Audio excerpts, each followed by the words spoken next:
Hey, badass business owners. Have you ever had a customer that just ticked you off?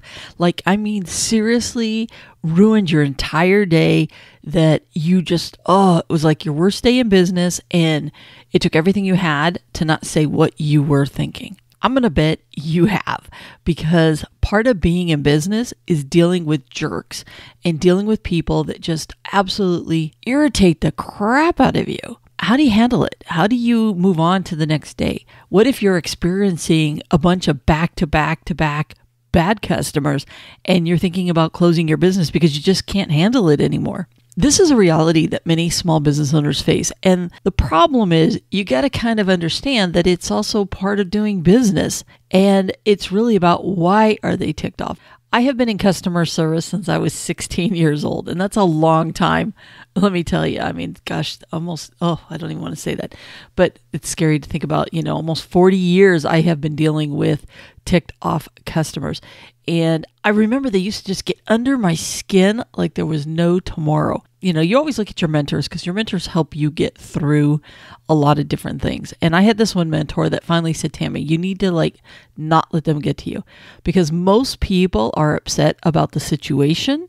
They're not necessarily mad at you. So the first thing you need to do in order to resolve the situation is you need to take your emotions out of it, because the more you're emotional about it, the more that you're going to make the wrong decisions, or you're going to say something you're going to regret, or you're not going to hear what it is that they're trying to tell you.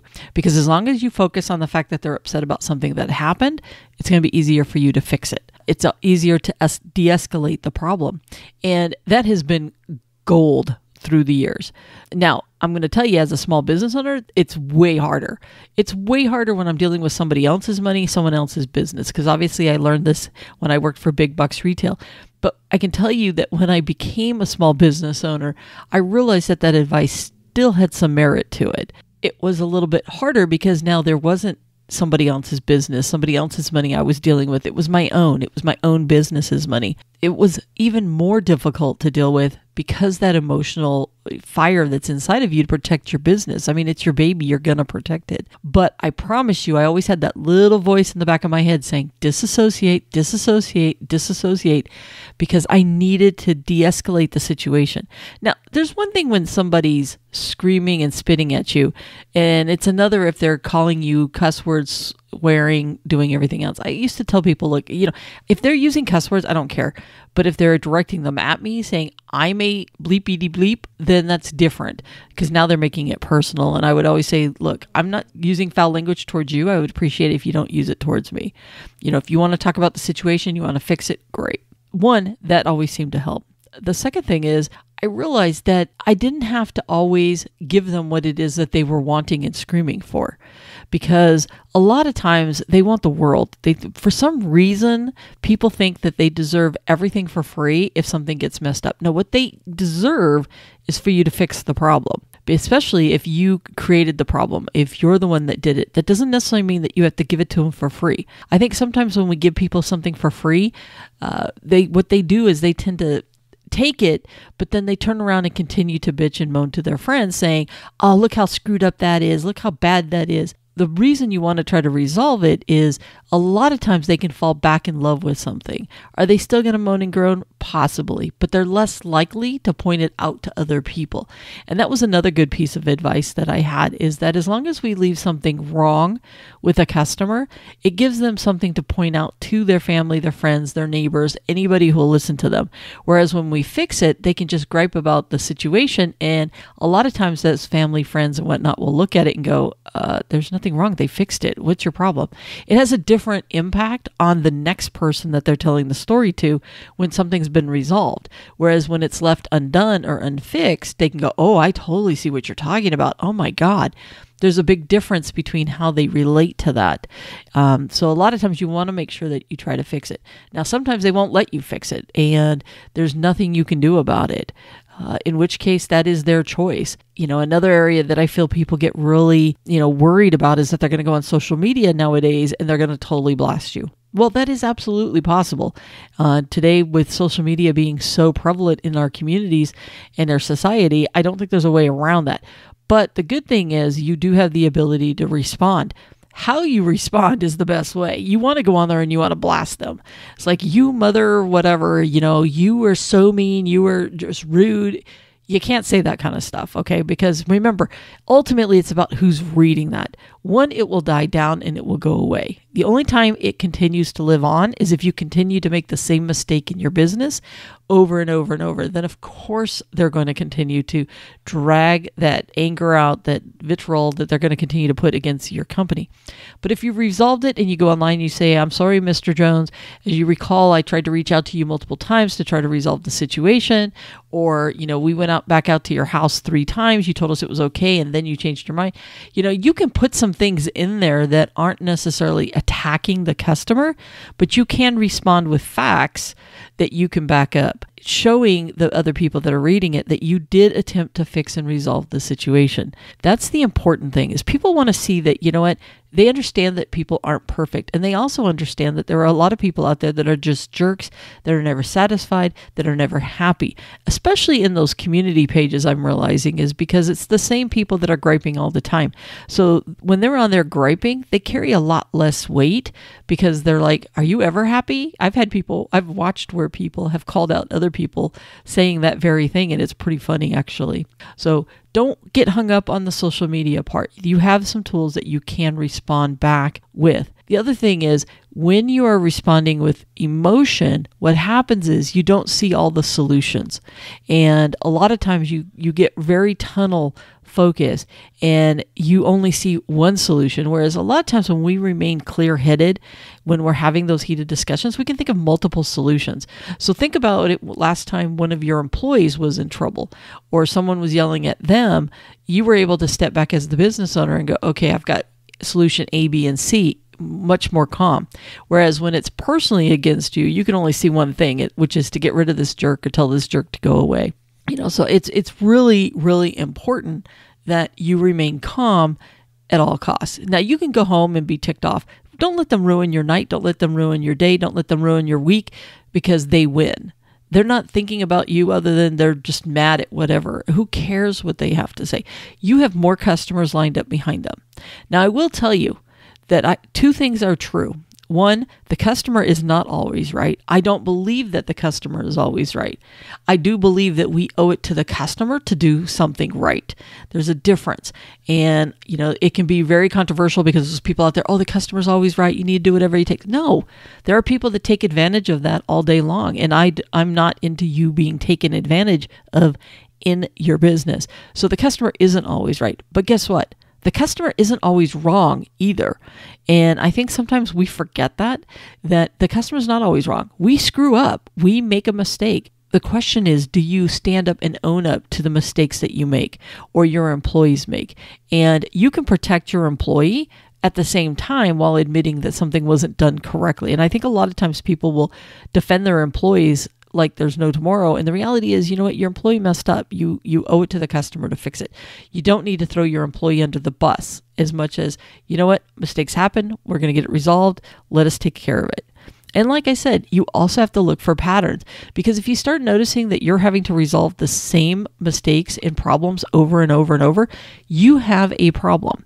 It's either in how someone's doing it. It could be you have a bad employee. It could be that you have a broken process, because when you keep getting into heated arguments with your customers, or customers keep getting upset about the same thing over and over, that means it's time for you to step back and try to resolve what it is that keeps causing this problem. That all of your headaches stem from the one thing that if you would just fix it, it would probably resolve it. And I think a lot of times what happens is we have to be hit in the face over and over and over and over. And we get so frustrated. We're like, throw up our hands. I'm done with this business. I don't want to do it. It's always a problem. Well, it doesn't have to be a problem. More than likely, you have a problem with a process in your business. And it's important that you step back and become unemotional about the situation and see if you can find out where that broken process is. And it could be something as simple as what is communicated. Do you have it clearly in writing what it is that you are willing to do? Do they think that you're going to do more than what it is that you do? Are the parameters of the job scope very clear to the customer? Is it in writing? Is it pointed out to them at the time that maybe you have it in writing, but it's in such small print that nobody ever reads?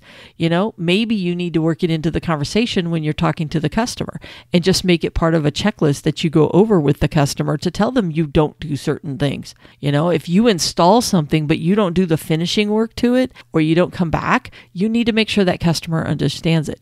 If you bust through someone's wall, but you don't do the repair work, or you do a basic repair, or you tell them, look, we're not drywall experts. We will patch the wall back, but it's probably not going to look as great as a professional drywaller.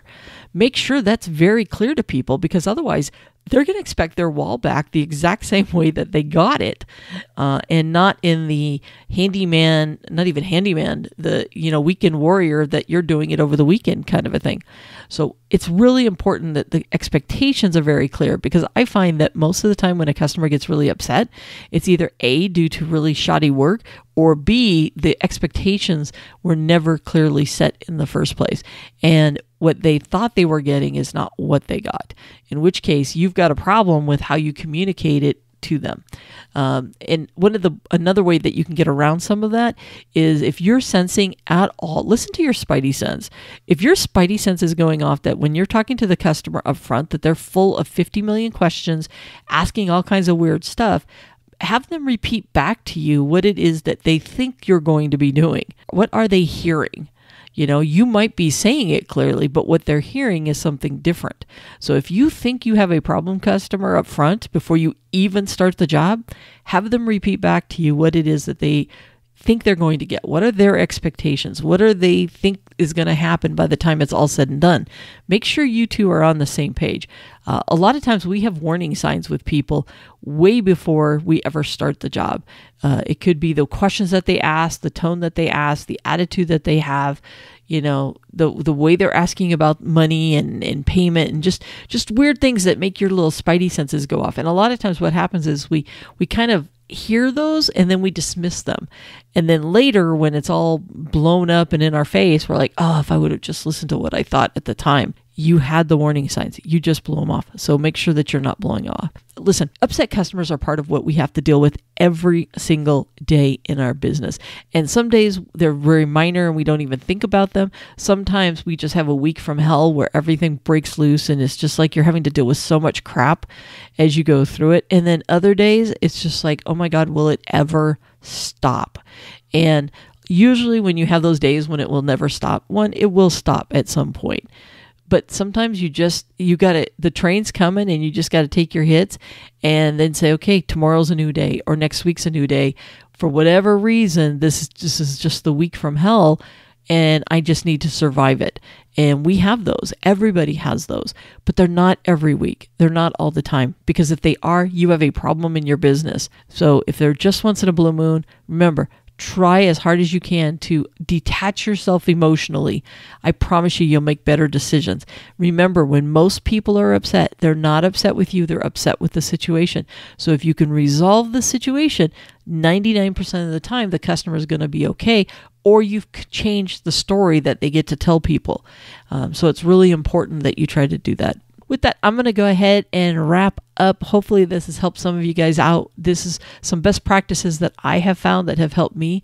I've had people in my face for years. I already told you, for many, many years, I've had to listen to people get mad and upset, and they are never fun. And I will tell you, there are days when I go home and I'm like, I am so done with people. I don't know why I'm in customer service. I hate everything about it.